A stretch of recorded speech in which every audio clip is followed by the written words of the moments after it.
Okay, so I don't know when this video is coming out, but it's probably going to be after the Wish.com items video.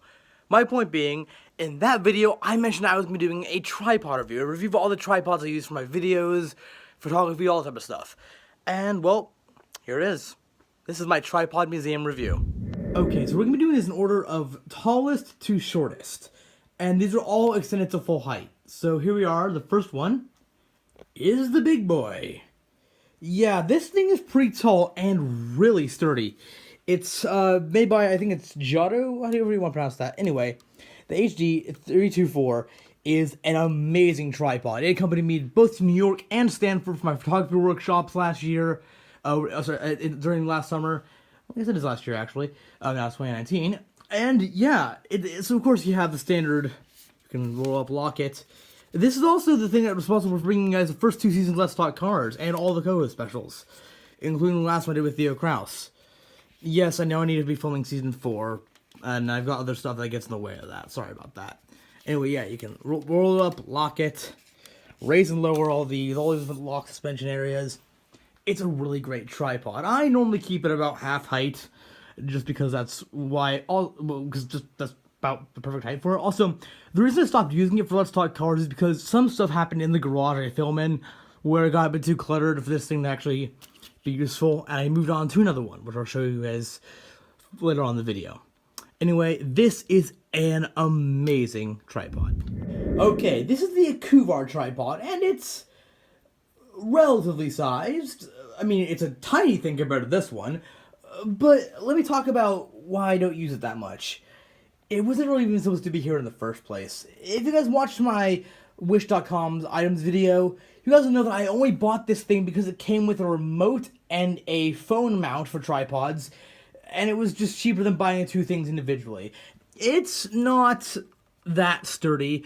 I would never mount something like my DSLR camera onto it, but it does its job okay. I've used it a few times. It's known to blow over in even the lightest wind. And it feels a bit, it's a bit cheap and plasticky. And yes, it is Wish.com, but, you know, I don't use it a lot. But when I do use it, it's normally for lighter things. I've put my friend, I think Eric, I used his GoPro on this once. I don't know, oh yeah, no, we were using it to throw a motion thing out of a window. But yeah, so, it's an okay tripod. Does not hold a candle to this thing.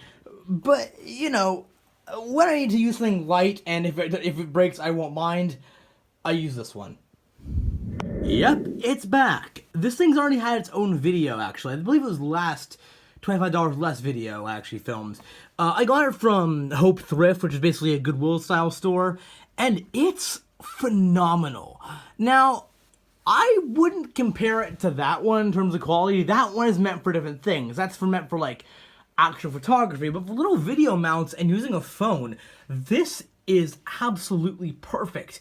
It's the one that ended up replacing that one on Let's Talk Cars for a few episodes, when the bench got so cluttered I could not fit that one in front of it, and I needed something smaller. Also, it's just so easy to pose with this thing, too. It's just like, it's flexible, but it's rigid enough to hold its shape. I really do like it, and of course, it can be mounted with any different sort of mount device here. I've got a phone mount. Actually, this is actually the phone mount that came with this tripod, one of the reasons that I bought it. But seriously, it's really high quality, and yeah, it's about $20 on Amazon.com, $6 on Wish, $5 at Hope Thrift.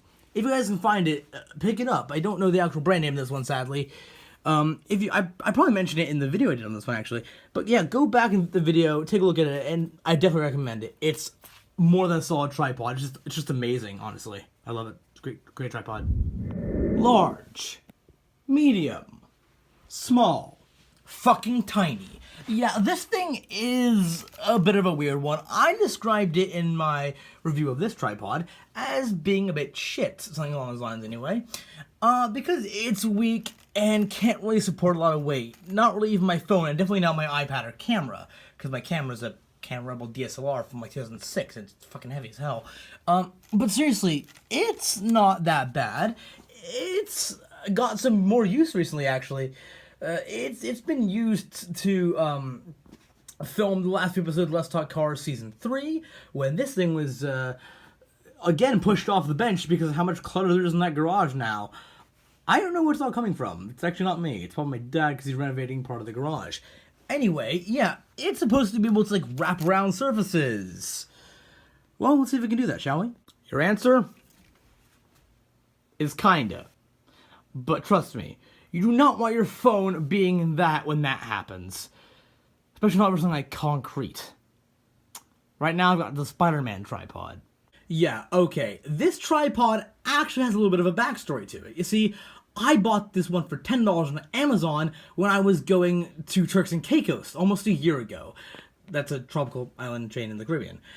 And I also bought it because, well, one, I wanted a small portable tripod I could take with me. It could break, I wouldn't really care that much about it. And two, it came with the remote, exactly like the one I got when I bought this tripod.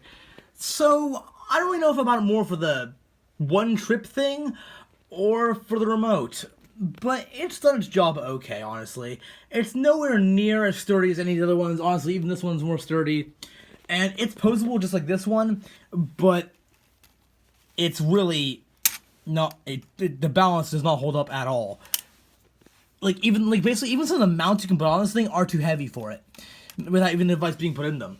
But yeah, it's a good little tripod. I wouldn't recommend it if you want to do anything like heavier than a phone or an iPod Touch, but for that, it does its job okay. It's kind of ironic that during my tripod museum review, I was not using a tripod to film, I'm just using freehand.